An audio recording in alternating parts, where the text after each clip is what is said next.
Sun next ആപ്പിലൂടെ നിങ്ങളുടെ ഇഷ്ടപരമ്പരകൾ സംപ്രേക്ഷണ ശേഷം തികച്ചും സൗജന്യമായി കാണൂ. ഉടൻ സൺ നെക്സ്റ്റ് ആപ്പ് ഡൗൺലോഡ് ചെയ്യൂ. നിങ്ങൾ എന്തൊക്കെയാ പറയുന്നത്? എന്നെ അന്വേഷിച്ച് ആരാ ഇവിടെ വന്നത്? മഹാലക്ഷ്മി. മഹാലക്ഷ്മിയോ? സരസ്വതി ദേവിയുടെ കസിൻ. എനിക്ക് അങ്ങനെ ഒരാളെ അറിയില്ല. എടാ മോനെ, പ്രീതിയുടെ കാര്യമാടാ ഞങ്ങൾ പറയുന്നേ.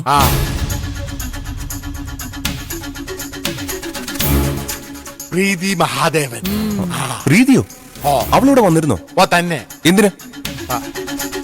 അതെന്തൊരു ചോദ്യമാടാ മോനെ, നിന്നെ കാണാനല്ലാതെ ആ കൊച്ചി എന്തിനാടാ ഇവിടെ വരുന്നത്?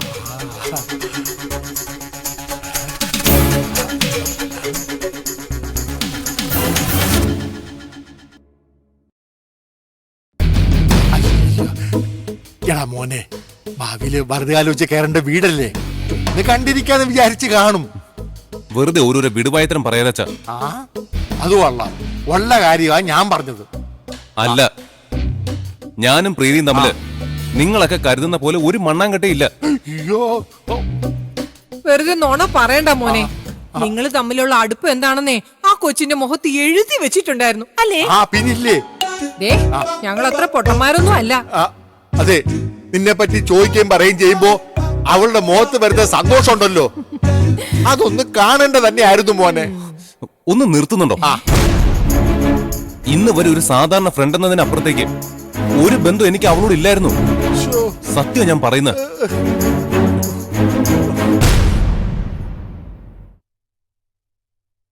ആ ബന്ധവും ഇന്നത്തോടെ തീർന്നു കൂട്ടിയാ മതി. ഇനി അവളെന്റെ ഫ്രണ്ട് പോലും അല്ല, ശത്രുവാ, ശത്രു. മോനെ, എന്തൊക്കെ നീ പറയുന്നേ? ആ പാവം കുട്ടി നിന്നോട് എന്ത് ചെയ്തടാ? നിനക്ക് അവള് ശത്രുവാവാൻ? അവളൊന്നും ചെയ്തില്ലായിരിക്കും, പക്ഷേ അതിനും മാത്രം ദ്രോഹം അവളുടെ അച്ഛൻ എന്നോട് ചെയ്തു. ഇത്രയും വലിയ അഹങ്കാരവും ഇത്രയും ചെറിയ മനസ്സുള്ളൊരു വൃത്തികെട്ടവനെ ഞാൻ എന്റെ ജീവിതത്തിൽ വേറെ കണ്ടിട്ടില്ല. കോടീശ്വരനായ മഹാദേവനെ കുറിച്ചാണോ നീ പറയുന്നേ? അതെ, അതയാളുടെ മുഖത്ത് നോക്കി പറഞ്ഞിട്ടാ ഞാൻ വരുന്നത്. മോനെ, നീ അയാളോട് വഴക്കിന് പോയടാ? പോയത് വഴക്കിനല്ല, നേരിട്ട് കണ്ട് കുറച്ച് കാര്യങ്ങൾ പറയാൻ. പക്ഷെ പറഞ്ഞു വന്നപ്പോ അത് വഴക്കും കയ്യങ്കളിയും ഒക്കെ ആയി. അഹങ്കാരത്തിന്റെ കാര്യത്തില് ഒട്ടും പിന്നിലല്ല അയാളുടെ മോളും. അയ്യോ, എന്നിട്ട് അങ്ങനെയല്ലല്ലോ ഞങ്ങൾക്ക് തോന്നിയത്. എന്ത് നന്നായിട്ടല്ലേ അവള് നമ്മളോടൊക്കെ പെരുമാറിയത്. ഇവിടെ വന്ന് സന്തോഷത്തോടെ ഞാൻ വിളമ്പി കൊടുത്ത സദ്യം കഴിച്ചിട്ടാ ആ പാവം ഇവിടുന്ന് പോയത്. ഓ, ഒരു പാവം. നിങ്ങളോട് ആരാ പറഞ്ഞത് അവളെ വിളിച്ചു കയറ്റി ഇതിനകത്തിരുത്തി സൽക്കരിക്കാൻ? ഒരു കാര്യം ഞാൻ പറഞ്ഞേക്കാം, ഞാനും അവളും തമ്മിൽ ഒരു ബന്ധവുമില്ല. ഇനി അവളെ ഈ വീടിന്റെ പരിസരത്ത് പോലും അടുപ്പിച്ചു പോരുത്, പറഞ്ഞേക്കാം. കേറി വന്ന മഹാലക്ഷ്മിയാ നിന്നെ പുറങ്കാലോട്ട് തട്ടിക്കളഞ്ഞത്. അങ്ങനെ തീരുമാനിക്കാൻ വരട്ടെ. അവനും ആ പെങ്കൊച്ചും തമ്മിലെ നല്ല അടുപ്പത്തിലാണെന്നാ എനിക്ക് തോന്നുന്നത്. അങ്ങനെ തോന്നിയാ? അവളുടെ അച്ഛനുമായിട്ടുണ്ടായ എന്തോ പ്രശ്നത്തിന്റെ പേരിലെ ഇന്ന് ആ ദേഷ്യത്തിൽ അവൻ എന്തോ പറഞ്ഞതായിരിക്കും. അത് കൊള്ളാം. പക്ഷേടി, എന്നാലും മഹാദേവനെ പോലെ ഒരു പുള്ളിയോട് വഴക്കുണ്ടാക്കാൻ പോകാൻ ഇവനാരാ? ഇത്തിപ്പോലും വല്ലതും പറഞ്ഞു കാണും. പക്ഷെ എന്തിന്റെ പേരിലായാലും വഴക്കുണ്ടാക്കാൻ പോയതിനാണെന്ന് എനിക്ക് മനസ്സിലാവാത്തത്. ഇനി ചിലപ്പോ പ്രീതിയുമായിട്ടുള്ള കല്യാണകാര്യം പറഞ്ഞു തെറ്റിയതായിരിക്കൂ. അത് നടക്കില്ലെന്നോ മറ്റോ അയാള് പറഞ്ഞു കാണും. അതിന്റെ സങ്കടത്തിലായിരിക്കും അവൻ. അയ്യോ പാവം. എടി പെണ്ണെ, പിള്ളേർക്ക് ഇഷ്ടമാണെങ്കിൽ ഈ കല്യാണം ആരെതിർത്താലും ഞാൻ നടത്തി കൊടുക്കും ഭാഗ്യലക്ഷ്മി. കണ്ട കോളിനെ ആ കൊച്ചെന്തായാലും ഗൗതമിനെ കൈവിടുമെന്ന് എനിക്ക് തോന്നുന്നില്ല. നിനക്ക് അങ്ങനെയും തോന്നിയാ? മതി, അത് മതി. ആ ഒരു ഉറപ്പ് അവളുടെ ഭാഗത്തുനിന്ന് ഉണ്ടായാൽ മാത്രം മതി. അവളുമായിട്ടുള്ള എന്റെ മകന്റെ കല്യാണം ഞാൻ നടത്തിയിരിക്കും. എന്റെ കയ്യിലെങ്ങനെ അവനെ കിട്ടിയിരുന്നെങ്കിൽ ഞാൻ ചെരുപ്പൂരി തല്ലിയേനെ, തല്ലിക്കൊന്നേനെ. അവൻ ആരാണെന്ന് പോലും അറിയാതെ നമ്മളിങ്ങനെ രോഷം കൊണ്ടിട്ട് എന്താ പ്രീതി കാര്യം? നീ ഒന്ന് വാശി പിടിച്ച് ചോദിച്ചിരുന്നെങ്കിൽ അതാരായിരുന്നെന്നും എന്തായിരുന്നു ഇഷ്യൂ എന്നൊക്കെ അച്ഛൻ ഉറപ്പായിട്ടും പറഞ്ഞേനെ. ഞാൻ ചോദിക്കാഞ്ഞിട്ടാണോ? പറയില്ലെന്ന് അച്ഛൻ വാശി പിടിച്ചിരിക്ക, പിന്നെ എന്ത് ചെയ്യും? ഇതെങ്ങനെ വിട്ടുകളയാൻ പറ്റില്ല പ്രീതി. അവൻ ആരാന്ന് നമുക്ക് കണ്ടെത്തിയേ പറ്റൂ. ഐഡിയ. മീരജി വന്നേ, നമുക്ക് ചെന്ന് ആ സെക്യൂരിറ്റിയോട് ചോദിക്കാം. അവരവനെ കണ്ടതാണല്ലോ, പേരും ചോദിച്ചിട്ടുണ്ടാവും. ഇല്ല, അവരോട് ഞാൻ ചോദിച്ചതാ. അവരവനെ കണ്ടു എന്നല്ലാതെ വേറെ ഡീറ്റെയിൽസ് ഒന്നും അവർക്ക് അറിയില്ല. പിന്നെ അവരെന്തോർത്തിട്ടാ അവനകത്തേക്ക് കടത്തിവിട്ടത്? അവരോട് അച്ഛന്റെ ലോയറാന്ന് നുണ പറഞ്ഞിട്ടാ ആ ക്രിമിനൽ അകത്ത് കയറിയത്. ഓഹോ, അപ്പൊ അവൻ വെൽ പ്ലാൻഡ് ആയിട്ടാ വന്നത്. ശ്ശേ, അവൻ ആരാണെന്ന് കണ്ടുപിടിക്കാൻ എന്തോ ഒരു വഴി.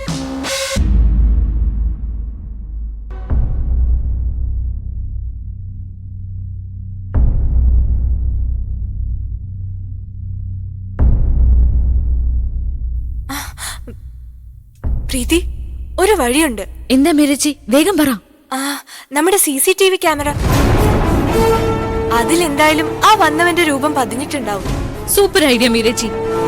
ഈ ബുദ്ധി എനിക്ക് നേരത്തെ തോന്നിയില്ലല്ലോ. വാ, നമുക്ക് ചെന്ന് സെക്യൂരിറ്റി ക്യാമ്പിന്റെ ഫൂട്ടേജ് നോക്കാം. അവൻ വന്നത് മുതല് സെക്യൂരിറ്റിക്കാരെ പിടിച്ച് പുറത്താക്കുന്നത് വരെയുള്ള എല്ലാ കാര്യങ്ങളും അതിലുണ്ടാവും. വാ.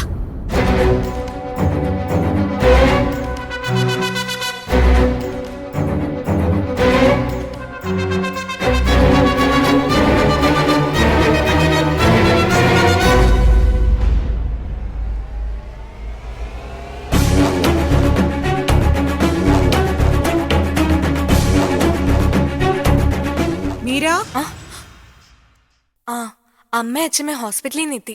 ഞാൻ ചെന്ന് അവരോട് നടന്നൊക്കെ ഒന്ന് പറയട്ടെ. ആ, നീ അവന്റെ വിഷല് കിട്ടിയാലേ വീഡിയോ ഒന്ന് പോസാക്കി വെക്കണേ. ഞാൻ പോയിട്ട് വരാം.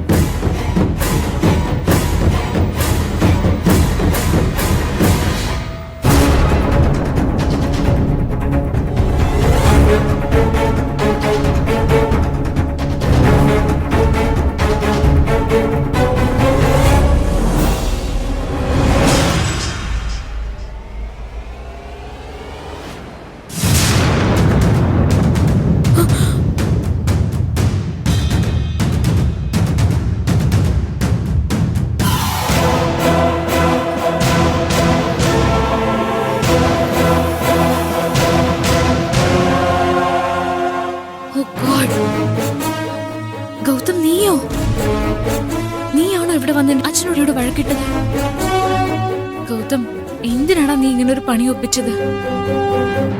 തീരെ പ്രതീക്ഷിക്കാത്തൊരു കുരുക്കായി പോയല്ലോ ദൈവമേ. ഇതുവരെ ഇങ്ങനെ ഒരു സംഭവം നടന്നിട്ടില്ല. അതിനു മാത്രം ശത്രുതയൊന്നും അവൻ ആരോടും ഇല്ലല്ലോ. എന്നിട്ടും ആരാ ദൈവമേ ഈ ദ്രോഹം ചെയ്തത്? എന്നിട്ട് അച്ഛൻ എവിടെ മീര? ആ, മുറിയിലുണ്ടമ്മേ. ആ, അച്ഛന് കുഴപ്പമൊന്നുമില്ല. പ്രീതി ചെന്ന് സംസാരിച്ചിരുന്നു. പക്ഷെ വന്നതാരാന്ന് അച്ഛൻ പറയുന്നില്ല. ഇങ്ങനെ വീട്ടിൽ കയറി വന്ന് ആക്രമിക്കണമെങ്കിൽ അത് ചില്ലറക്കാരായിരിക്കാൻ സാധ്യതയില്ല. അതാ എനിക്ക് പേടി. പോലീസിനെ വിളിക്കാത്തത് വലിയ മണ്ടത്തരായിപ്പോയി. അച്ഛന് നേരെ കൈ ഉയർത്തിയത് എന്റെ ഡ്രീം ബോയ് ആണെന്നറിഞ്ഞ മീരേജി പോലും ഗൗതമിനെ വെറുക്കും. എന്റെ ദൈവമേ, ഞാനിപ്പോ എന്താ ചെയ്യാ? ഇതൊക്കെ അറിഞ്ഞ അമ്മയും അച്ഛമ്മയും ഇവൻ ഒരു കാലത്തും മാപ്പ് കൊടുക്കാൻ പോകുന്നില്ല. നിങ്ങൾ ഇങ്ങനെ ടെൻഷൻ ആവാതിരിക്കെ. അവൻ ആരായാലും അവനെ നമ്മൾ വെറുതെ വിടാൻ പോകുന്നില്ല. പോരെ? പ്രീതി നമ്മുടെ CCTV വിഷ്വൽസ് നോക്കിക്കൊണ്ടിരിക്കുക. നടന്നതൊക്കെ അതിൽ റെക്കോർഡായിട്ടുണ്ടാവുമല്ലോ. ആദ്യം ആളെ കിട്ടട്ടെ അമ്മ, എന്നിട്ട് നമുക്ക് വേണ്ടതുപോലെ ചെയ്യാം. അതെ, അവൻ ആരാണെന്ന് എനിക്കും ഒന്ന് കാണണം. അമ്മ വാ, നമുക്ക് നോക്കാം. വാ അമ്മേ. ഡിലീറ്റ് ചെയ്യാം, അല്ലാതെ വേറെ വഴിയൊന്നുമില്ല.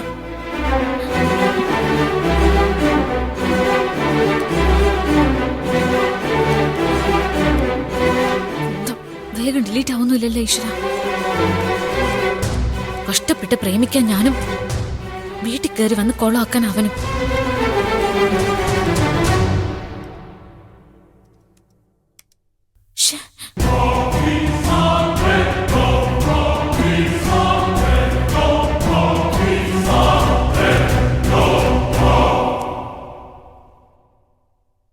എന്തേ പ്രീതി, ആളെ കിട്ടിയോ? എവിടെ നോക്കട്ടെ. ഇല്ല മീരേച്ചി, ഒന്നും റെക്കോർഡായിട്ടില്ല.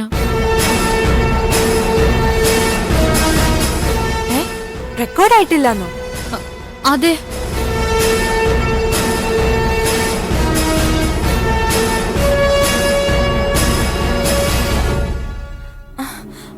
അയ്യോ, ഇതെന്താ പറ്റി? ആ, ആ, ആർക്കറിയാം? ബാക്കി എല്ലാ ഫയൽസും ഉണ്ടല്ലോ. ഇന്നലത്തെ ഡേറ്റിലെ വരെ ഉണ്ട്. കൃത്യം ഇന്നത്തെ കാര്യങ്ങൾ മാത്രം എങ്ങനെ റെക്കോർഡ് ആവാതെ പോയത്? ഇനി മഴ വല്ലതും പെയ്തിട്ട് ചിലപ്പോ. മഴയോ? ഈ അടുത്ത കാലത്തെങ്ങും ഈ ഏരിയയിലെങ്ങും ഒരു മഴ പെയ്തിട്ടില്ല. ഒരു എക്യുപ്മെന്റ് അല്ലേ അമ്മ ഇത്? അതിനൊരു തകരാറ് സംഭവിക്കാൻ എന്തെങ്കിലും ചെറിയ കാര്യങ്ങൾ പോരെ? അത് നമുക്കറിയാൻ പറ്റില്ലല്ലോ. അതും നേരാ. നാളെ കൂടെ നോക്കിയിട്ട് വർക്ക് ചെയ്യുന്നില്ലെങ്കിൽ റിപ്പയറിന് ആളെ വരുത്തും. ആ, അത് മതി. നമ്മുടെ സമയദോഷം അത് പറഞ്ഞാ മതിയല്ലോ. എന്നൊന്നും പറഞ്ഞ് സമാധാനിക്കാൻ എനിക്ക് പറ്റില്ല അച്ഛമ്മേ. എന്ത് വില കൊടുത്തു നമുക്ക് അവനെ കണ്ടെത്തിയേ പറ്റൂ. അവന് കൊടുക്കേണ്ട ശിക്ഷ കൊടുത്തേ പറ്റൂ. മീരേച്ചി എന്തിനിങ്ങനെ ടെൻഷൻ അടിക്കുന്നേ? ഇക്കാര്യം എനിക്ക് വിട്ടേക്ക്, ഞാൻ ഡീൽ ചെയ്തോളാം. അവനെ കണ്ടെത്തി കൊണ്ടുവന്ന് അച്ഛന്റെ കാലിൽ വീഴ്ത്തി മാപ്പ് പറയിക്കണം. അതിലൊരു കോംപ്രമൈസും ഇല്ല. ദേവേട്ടനോട് ഞാൻ ചെന്നൊന്ന് സംസാരിച്ചാലോ? എന്താ പ്രശ്നമെന്ന് അറിയണമല്ലോ. അയ്യോ അമ്മേ, നിന്നെ അമ്മ ഇനി കാര്യം അച്ഛനോട് ചോദിക്കാൻ പോകണ്ട. അത് അച്ഛന് കൂടുതൽ ഡിസ്റ്റർബൻസ് ആവും. അതുകൊണ്ടാ പറഞ്ഞത്. ഇവിടെ വന്ന ആ രാസ്കൽ ആരായാലും അവനെ കണ്ടെത്തി പോലീസിൽ ഏൽപ്പിച്ച് ഇനി ജീവിതകാലത്ത് ഒരിക്കലും അവൻ ആ കൈ പോയിട്ട് മുഖം പോലും ഉയർത്താൻ കഴിയാത്ത വിധത്തിൽ 8ന്റെ പണി ഞാൻ വാങ്ങിച്ചു കൊടുത്തിരിക്കും. പോരെ? എന്റെ അച്ഛനെ തൊട്ട് കളിച്ചു ഒരുത്തനെ ഞാൻ അങ്ങനെ വെറുതെ വിടാൻ പോകുന്നില്ല. റസ്മി മീരേച്ചി, നിങ്ങളെല്ലാരും ഈ സംഭവം മനസ്സെന്ന് കളഞ്ഞിട്ട് സമാധാനായിട്ട് പോയിക്കോ. ഞാനല്ലേ പറയുന്നേ. അവള് പറഞ്ഞത് നേരെ. ഒരു കണക്കിന് ദേവേട്ടനോട് ഇനി ഇതേപ്പറ്റി ഒന്നും ചോദിക്കാതിരിക്കുന്ന തന്നെയാ നല്ലത്, അല്ലേ അമ്മേ? അല്ല, അതെ, അതാ ഞാൻ പറഞ്ഞത്. I will deal with this. എന്നാലും എന്റെ ഈശ്വരാ, ആ മഹാഭാവിയുടെ തലയിൽ ഇടുത്തി വീഴട്ടെ. വായവനെ പോകാം.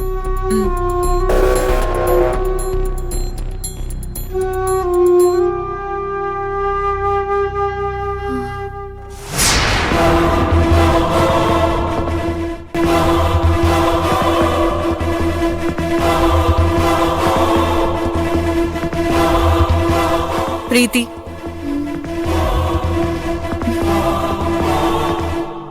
നീ നിന്റെ വഴിക്ക് അന്വേഷിക്ക്. എന്റെ വഴിക്ക് ഞാനും തപ്പാം. മീരേച്ചി, അവനെ എന്റെ കയ്യിലാണ് കിട്ടുന്നതെങ്കിൽ അതോടെ അവന്റെ കട്ട പുകയ.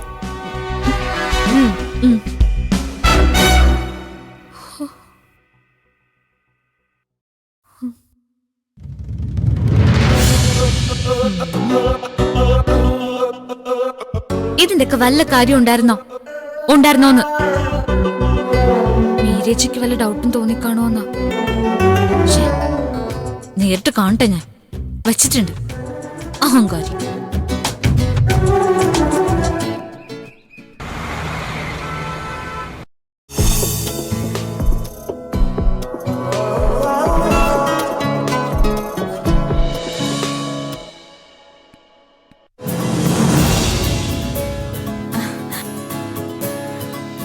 Gautam, hi Meera.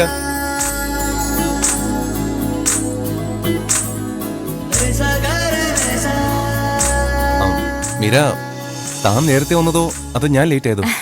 U never late Gautam. ഇന്ന് ഞാൻ നേരത്തെ എത്തിയതാ. എന്തായാലും ഇത് വലിയ സർപ്രൈസ് ആയിപ്പോയി. എന്ത്? ഞാൻ നേരത്തെ എത്തിയതോ? ഏയ് അല്ല, ഇന്ന് മീര എന്നെ ഇങ്ങോട്ട് വിളിച്ച് ഒന്ന് കാണണമെന്ന് പറഞ്ഞത്. ആ, അതിനൊരു കാരണമുണ്ട്. സത്യത്തിൽ അതാണ് സർപ്രൈസ്. എന്തോ ഗുഡ് ന്യൂസ് ആണെന്നുള്ള കാര്യം ഉറപ്പാ. പറഞ്ഞോ. എനിക്കൊരു ജോലി കിട്ടി ഗൗതം. റിയലി? കൺഗ്രാറ്റുലേഷൻസ് മീര.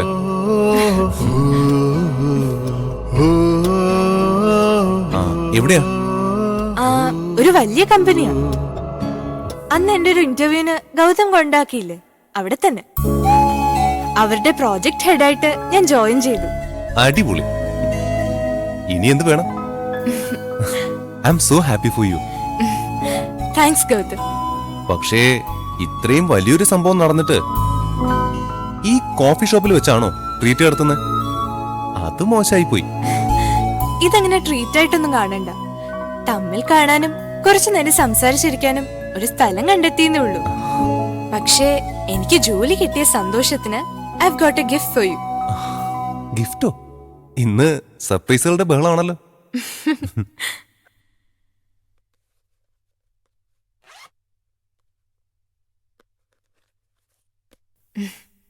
ദാ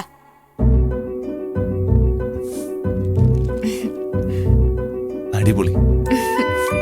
ഇപ്പൊ തന്നെ തുറക്കണോ അതോ വീട്ടിൽ പോയി തുറന്നാ മതിയോ? ആ ഇപ്പോ ഈ നിമിഷം. ഓക്കെ. ആ തുറന്നു കണ്ടിട്ട് ഗിഫ്റ്റ് ഇഷ്ടമായോ ഇല്ലയോന്ന് സത്യസന്ധമായ അഭിപ്രായം പറയണം.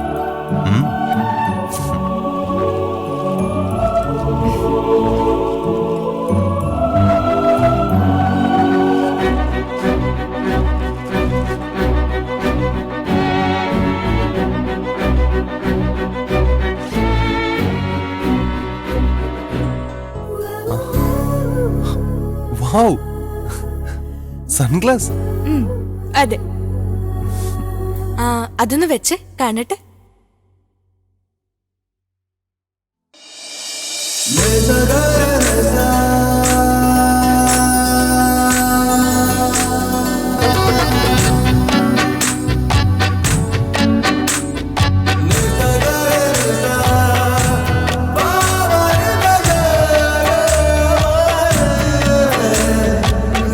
എന്താ എനിക്ക് ചേരുന്നില്ലേ?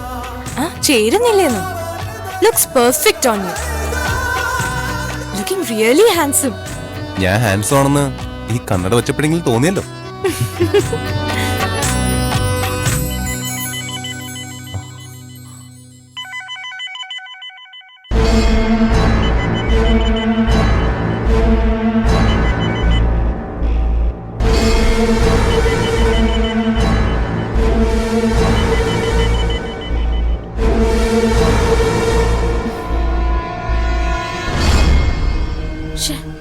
അവൻ കട്ട് ചെയ്തല്ലോ. ഇനി അച്ഛനോടുള്ള പ്രശ്നത്തിന്റെ ബാക്കി എന്നോട് തീർക്കുന്നായിരിക്കോ? എന്താ കട്ടാക്കിയത്? ഞാനിരിക്കുന്നുണ്ടാണോ സംസാരിക്കാത്ത? ഏയ് അല്ല മീര, ആവശ്യമുള്ള കോളാണെങ്കിൽ എടുത്താ പോരെ. വേണ്ടാത്ത കോൾസ് എന്തിനാ എടുക്കുന്നേ? അവൻ എന്നോട് ദേഷ്യത്തിൽ തന്നെയാ, ഉറപ്പ്. ആ മറന്നു. അന്ന് എന്നെ ഇന്റർവ്യൂവിന് ഡ്രോപ്പ് ചെയ്തിട്ട് ഗൗതം ഏതോ പ്രസന്റേഷന് പോയില്ലേ? എന്തായി കാര്യങ്ങള്? എങ്ങനെയായിരുന്നു പ്രസന്റേഷൻ? ഞാൻ ഗൗതമിന് എപ്പോഴും ലക്കിയാണെന്ന് പറഞ്ഞിട്ട് പോയതല്ലേ. ആ അതുകൊണ്ടും കൂടെ എനിക്കറിയാം വല്ലാത്തൊരാകാംക്ഷ. അവിടെ നടന്നതൊക്കെ സത്യസന്ധമായി പറഞ്ഞ മീരയ്ക്കത് വിഷമാവുകയുള്ളൂ. മീരയുടെ അച്ഛൻ പറയുന്ന പോലെ ഇവൾ അൺലക്കിയാണെന്നും അപശകനാണെന്നൊക്കെ വീണ്ടും ചിന്തിച്ചു തുടങ്ങും. ഹേ ഗൗതം, എന്താ ഒന്നും പറയാത്ത? അന്നത്തെ പ്രസന്റേഷൻ നന്നായില്ലേ? പിന്നെ നന്നാവാതെ? ഞാനേ ഭയങ്കര ബ്രില്യൻ ടെക്നോളജിസ്റ്റ് ആടോ. ഇയാൾ എന്താ വിചാരിച്ച? അതിന്റെ കൂടെ അന്ന് ഇയാള് തന്ന ഭാഗ്യം കൂടി ചേർന്നപ്പോ സംഗതി ഗ്രാൻഡ് സക്സസ്. ശരിക്കും? അടുത്ത മാസം കാര്യങ്ങൾ എഗ്രിമെന്റിലേക്ക് നീങ്ങും. സന്തോഷമായി എനിക്ക്. ആർക്കെങ്കിലും ഒരാൾക്കെങ്കിലും ഞാൻ ലക്കിയാണല്ലോ. ഏയ് മീര, ഇതുവരെ താൻ അനുഭവിച്ചിരുന്ന സങ്കടങ്ങളൊക്കെ ഇനി സന്തോഷത്തിന് വഴിമാറാൻ പോവാ. സത്യം ഞാൻ പറഞ്ഞത്. അതുകൊണ്ടാ തന്റെ ജീവിതത്തിൽ ഇപ്പോ അടിക്കടി നല്ല കാര്യങ്ങൾ മാത്രം സംഭവിക്കുന്ന. യൂണിവേഴ്സിറ്റി ടോപ്പർ ആവുക, ഇത്ര യങ് ഏജില് ഒരു വലിയ കമ്പനിയുടെ പ്രോജക്ട് ഹെഡായിട്ട് ജോലി കിട്ടുക, ഇതൊന്നും എല്ലാവർക്കും കിട്ടുന്ന സൗഭാഗ്യങ്ങളല്ല മീര. നോക്കിക്കും, ഇനി അധികം താമസിയാതെ അച്ഛനും തന്റെ സ്നേഹം തിരിച്ചറിയും. നിങ്ങൾക്കിടയിലെ അകലം ഇല്ലാതാവും. It will happen Meera. അധികം വൈകാതെ അത് സംഭവിക്കുമെന്ന് തന്നെയാ എന്റെ മനസ്സ് പറയുന്നത്. താനിങ്ങനെ പ്രതീക്ഷ കൈവിട്ട മട്ടിലിരിക്കല്ലേ? അല്ല ഗൗതം, ഞാൻ അതല്ല ചിന്തിച്ചത്. പിന്നെ അച്ഛന്റെ കാര്യം പറഞ്ഞപ്പോ ഇന്നലെ വീട്ടില് സംഭവിച്ച വേറൊരു കാര്യത്തെക്കുറിച്ച് ഓർത്തുപോയത്. എന്താ മീര? ഇന്നലെ അച്ഛനെ അന്വേഷിച്ച് ആരോ വന്നിരുന്നു. ആ വന്ന ആളും അച്ഛനും തമ്മില് ഒന്നും രണ്ടും പറഞ്ഞ് വഴക്കായി. അവസാനം ഉന്തും തള്ളു വരെ. വാട്ട്? ആരായിരുന്നു അത്? അപ്പൊ തന്നെ പോലീസിനെ വിളിക്കാത്തെന്താ? ഒന്നും വേണ്ടി വന്നില്ല. അതിനു മുമ്പ് എല്ലാരും കൂടി ആ റാസ്കലിനെ പിടിച്ച് പുറത്താക്കി. പക്ഷേ അതിന്റെ പേരിൽ അച്ഛൻ വല്ലാതെ ഡിസ്റ്റർബ്ഡ് ആയിരുന്നു. നാച്ചുറലി അത് പിന്നെ ആകാതിരിക്കൂ. I can understand. അല്ല, ആരായിരുന്നു ആ തെമ്മാടി? എന്തായിരുന്നു ഇഷ്യൂ? ഒന്നും അറിയില്ല. അച്ഛന് ശത്രുക്കളാരെങ്കിലും ഉള്ളതായിട്ട് അറിയാവോ? ഇല്ല. ആ വിഷയം അങ്ങനെ വിട്ടാ പറ്റില്ല മീര. അങ്ങനെ വീട്ടിൽ കയറി വന്ന് ഒരുത്തിന് ഇഷ്യൂ ഉണ്ടാക്കിയിട്ടുണ്ടെങ്കിൽ അവനെ നമ്മൾ കണ്ടെത്തണം. അവനെ കൊണ്ട് എനിക്ക് എന്റെ അച്ഛനോട് മാപ്പ് പറയിക്കണം. യെസ്, അത് നമ്മൾ ചെയ്യും മീര. അവൻ ആരായാലും അവനെ നമ്മൾ കണ്ടെത്തുകയും ചെയ്യും. മീരയുടെ അച്ഛന്റെ മുന്നിൽ കൊണ്ടു നിർത്തി മാപ്പ് പറയിപ്പിക്കുകയും ചെയ്യും.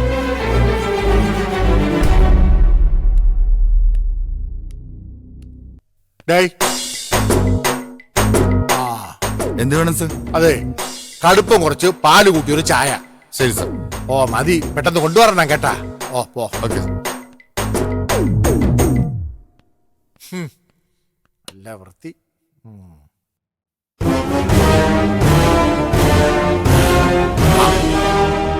ആരോടാ ഇവൻ വാചോടിക്കുന്നത്?